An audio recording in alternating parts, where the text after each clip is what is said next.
Hi, all my glasses geeks. Today I actually managed to throw some clothes on here and some makeup, and I thought I would very quickly do a video about, well, literally about the prejudice that I've found and the unacceptance and the unwilling to understand the other person's point of view that I've found in spiritualism. And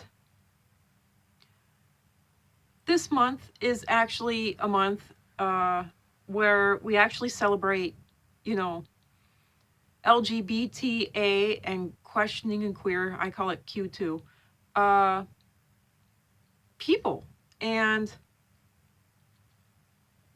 I thought, and I've been wanting to read this passage for a long time. This actually comes, there was even Abraham Hicks, if you know of her, even she does this, and it really bothers me. It really upsets me, and I don't like it at all. But oddly enough, she actually has one little chapter, one little snippet in her book, The Astonishing, and I don't know what the camera is catching here. But in this book,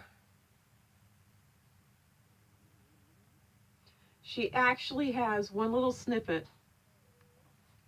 The Astonishing Power of Emotions, Let Your Feelings Be Your Guide by Esther and Jerry Hicks, The Teachings of Abraham. In this book, she actually has one little snippet of, and literally, if you don't know her teachings, if you don't know her stuff, what it literally boils down to is denying that all these problems exist, refusing the world, denying that the world exists, putting yourself in your own little world and brainwashing yourself into thinking that everything is okay. That's what it boils down to. That's literally what the book The Secret is. You don't have to agree with me, but that's, if you're really going to sum it up in a poetic or succinct, extremely succinct manner, it boils down to brainwashing yourself into believing that everything is happy and you're happy and your life is happy. And while there's plenty of merit to that, and I will make a video on why this could be worthwhile at all, there's plenty of reason to not agree with that and not go along with it. But if you're into spiritualism, if you're into any of this stuff, I'm sure that you've stumbled across this stuff before. Abraham Hicks is the most recent iteration, embodiment, teaching of that currently in the year 2020. And I'm just going to go ahead and get to this because the house is quiet for the moment. So this is, basically examples in how you can get yourself to be happy. And example 33, and I'm going to read this. So this is verbatim, straight directly from the book. And I think this applies to anyone and everyone who is not accepted by the world, whether it's because you're not accepted because of your skin color or your race, or your sex, because you're a woman, or or you're not accepted because you're young, or you're not accepted because, just say, you're a nerd or a geek, or you're just, for whatever reason, you're being bullied, whether it be at school or at work. Maybe you're not accepted because you're physically ill. Maybe you're not accepted because you're a foreigner, and you don't even have to be a foreigner to that country. You can just be a foreigner to that state. But for whatever reason, I think this very much applies to people, not just people who are LGBTA and Q2, questioning and queer, but to everyone who is just not accepted. So, but, oh man. And I got someone coming in the door here now, and they're probably going to be making noise, so I apologize for that. hopefully they won't make too much noise. I hope I don't have to re-record this, but okay. I'm going to go ahead and read this directly from the book. And this is what the book says. And I read it about halfway, and it was just so good that I decided to just go ahead and so far, lucky. But I decided to just go ahead and just read the whole thing on camera. So, example 33, our son is gay. Example, our son left home for college last year, and when he came home for summer break recently, he told his father and me that he's gay, and that he has met someone at school and has moved in with him. It's been a few weeks since his announcement, and while I'm feeling incredible sadness that our only son won't be giving us the gift of grandchildren, which, this book is rather old, so, and that just because you're gay doesn't mean that you're not going to have grandkids, but anyway, I've somewhat adjusted to it. But my husband is absolutely beside himself with anger. He's convinced that if my son hadn't gone to college and met this other boy, none of this would have happened. Also a very prejudiced point of view, but anyway, and mainly ignorant point of view, but anyway.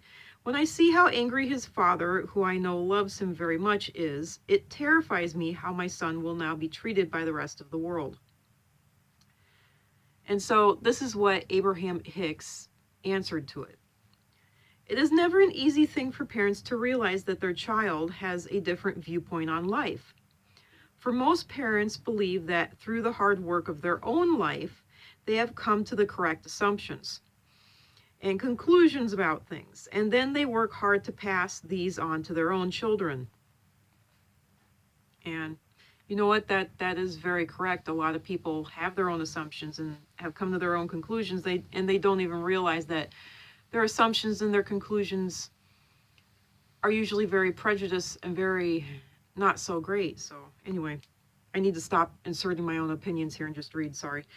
If there could be only one thing that and Abraham Hicks talks in the third point of view, she says we instead of I, or instead of, so yeah.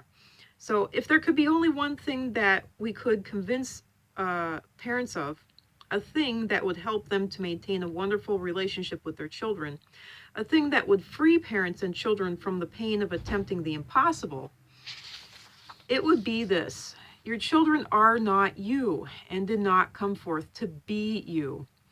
Your children came forth into this physical time-space reality with their own desires and plans.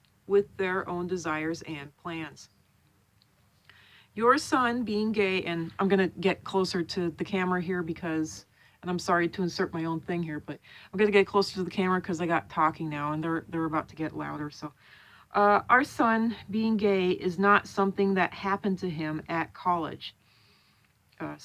Your son being gay is not something that happened to him at college, and this is not a choice that he is making here and now from his physical point of view. This was something that was set into his vibrational escrow from his non-physical perspective before his physical birth. You'll have to get into Abraham Hicks and spiritualism to understand what they mean by this, but it's the belief, basically to sum it up, that you decide who and what you're going to be before you're born, and I don't believe that, but anyway. We are often asked by people who define themselves as gay, why in the world would I choose something like this? Why would I choose to live a point of view so different from the majority of people who surround me? Why would I make a choice that causes me so much pain?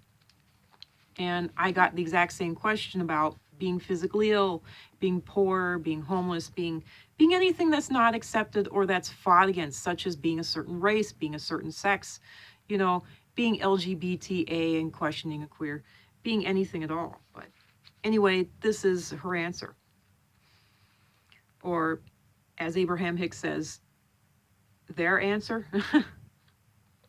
You did not specifically declare from your non-physical vantage point that you wanted to come forth into a physical body and be, quote, gay, unquote. But you did have powerful intentions to come forth into this physical environment, into a situation from which you could not be dissuaded. In other words, you knew that you were going to be born into an environment where you would be surrounded by others who believe that they have all the answers, who stand perched to pounce on you to convince you of the correctness of their beliefs. And from your broader, non physical vantage point, you intended, as you came forth into this body, to be different in a way that they would not understand, but different in a way that they would want you to change, but different in a way that you could not change. In other words, it was your intention to help others. And this is what I like the most about this. It says, in other words, it was your intention to help others understand the value of diversity and the impossible endeavor of demanding change from those who surround them. When you are willing to change in this way and in that way in order to help those around you feel better as they observe you, you do them a great disservice, for they never discover the freedom that only comes by understanding the power of their own thoughts. Now, that's a little convoluted and twisted at the end, but the main point is that it's not their job to change you, and it's not your job to change. It is their job to accept you as you are. And it's your job to stay who you are and force them into accepting you. And a lot of people, you know, there's so many people in the gay community, transgender community, bi community, even in the black community, and there's lots of women in many countries on earth today still who are not accepted for being who they are and for being strong people and for being loud and proud, such as I have always been, in my own quiet little way and in my own shy little way. And the whole point is, I believe, to come forth and to get people to accept something that is entirely different from them and to show them that you need to grow in your unconditional loveness, and you need to learn how to unconditionally love these people who you do not currently unconditionally love. And I think that's the whole point, you know, for us to learn how to unconditionally love those who we just currently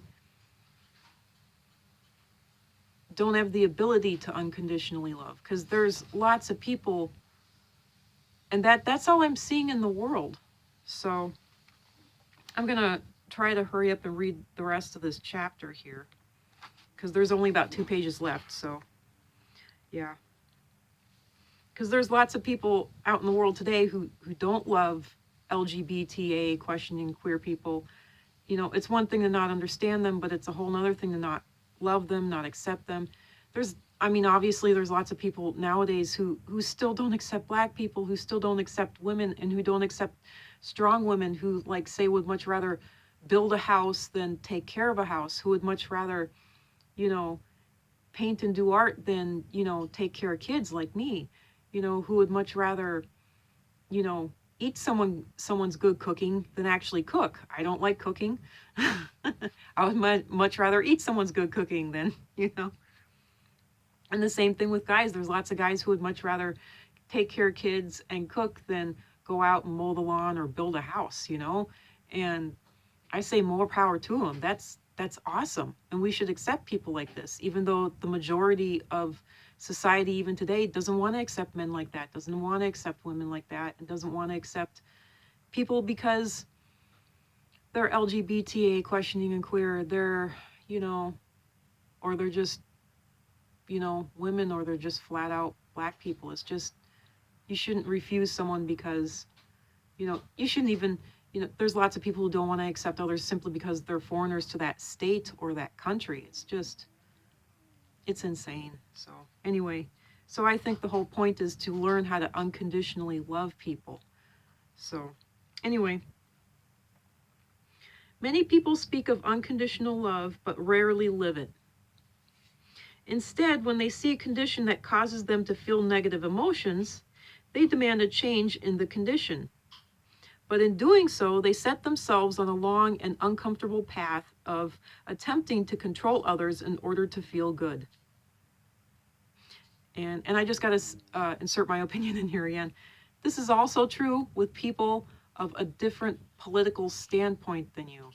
There's lots of people who I know of and of a different religious standpoint than you. I know of a lot of Republican Baptists who would rather pray against someone like me and pray against someone who is of a totally different religious and political standpoint and try to pray them into seeing it from their point of view rather than accepting them for who they are and what they are and actually coming to accept them politically in their standpoint.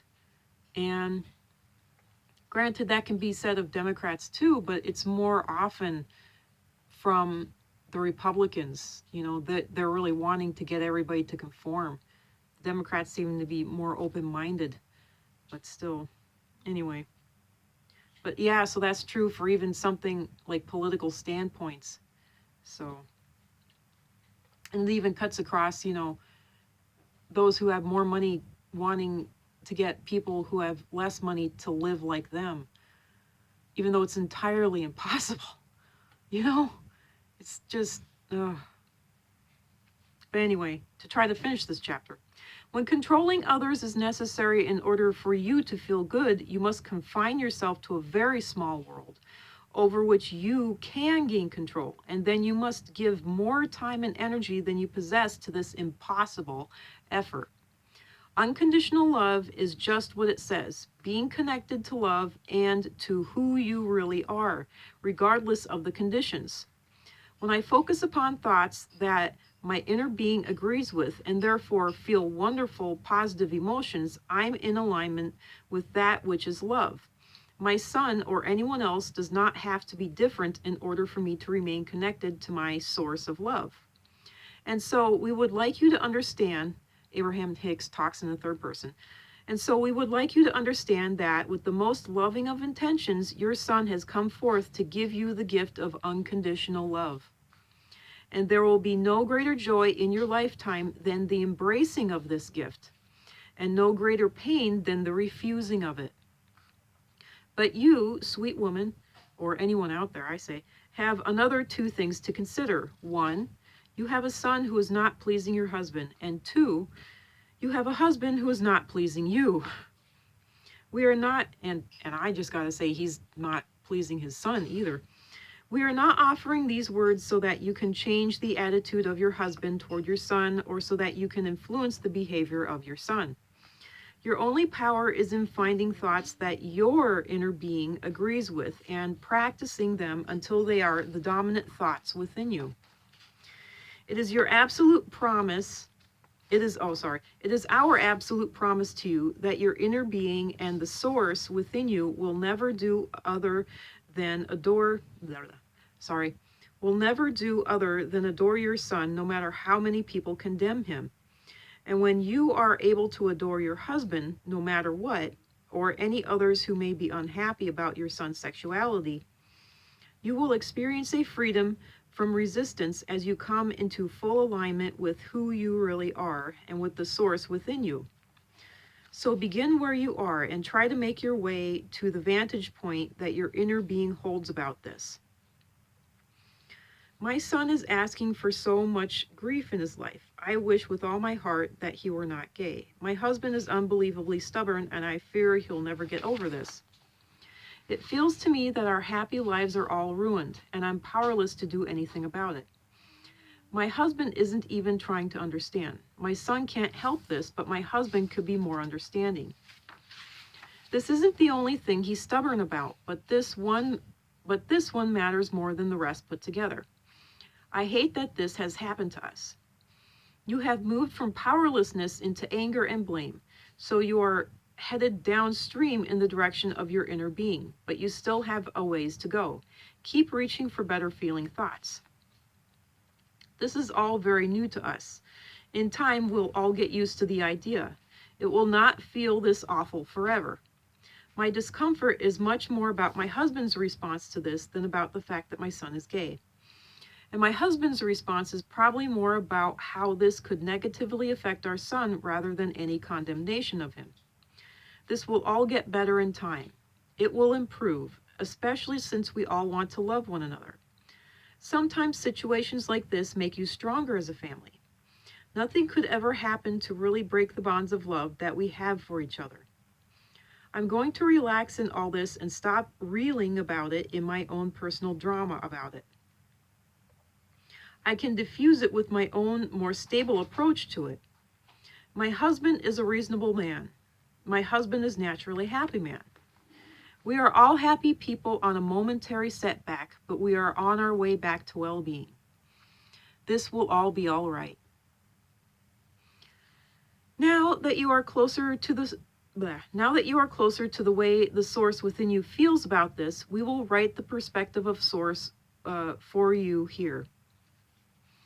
You are all extensions of source energy. You did not come forth into this physical experience with the intention of taking all of the ideas that exist and whittle them down to a handful of good ideas. You did not say, I will go into the physical expression of life, figure out the way to live on every subject, and then teach all others to live in that one perfect way. You understood that you were all coming forth with a variety of perspectives, orientations, and vantage points from which a steady stream of improved ideas would follow. You were thrilled with the prospect of getting to explore the unending variety of ideas, situations, conditions, events, relationships, and all manner of things. For you understood that this variety would be a foundation from which your never-ending ideas of creativity would flow. And you knew that once a spark of desire shined brightly within you, the source that is you would give its undivided attention to your newly expanded idea. And that idea would then glisten off in the distance of your future, calling you toward it for the thrill of the ride. You knew that you would never get it done and that you would never get it wrong. For, since it is never done, there is room for the eternal alignment. And you knew, above all else, that the source that is within you, the source from which you have come, the source who calls you forward, the source whose gaze is never removed from you, the source of all that is, loves you unconditionally, now and forevermore. There is great love here for you. Abraham. So, thankfully, I got that chapter done. It is so dry and dusty where I am that I am drying out, and my kidneys are actually bugging me. I am so dry. So that's it, and I hope that helps someone out there, even though I did a terrible job of reading it. And throughout most of it, I had to stick my own opinion in it, and I had to give some clarification here, there, and everywhere. I hope that it helps someone out there. This is The Astonishing Power of Emotions, Let Your Feelings Be Your Guide by Esther and Jerry Hicks, The Teachings of Abraham. Let me see if I can find the ISBN, because if you can't find the book, look up the ISBN. Even if it's ancient, the ISBN should still be around and functioning. Oh dear God, I'm so... Okay, there's two ISBNs. There's ISBN hardcover 978-1-4019-1245-1. That's the hardcover. The ISBN for the trade paperback is 978-1-4019-1246-8. So, and it comes from, quote, The Teachings of Abraham, unquote. So, I hope that helps someone out. And yeah, and once again, the hardcover is 978-1-4019-1245-1. And the trade paper is 978-1-4019-1246-8. So I hope that helps. If you want to look this book up, go ahead. And I hope that you could see just in that one quick little, if you want to call it quick little reading, that yeah, even though overall this kind of basically is brainwashing yourself into thinking happy thoughts, there can be merits in it and there can be worthwhile stuff in it. So it really is, I don't know, digging through a mud pit and finding quite a lot of diamonds. So, but yeah.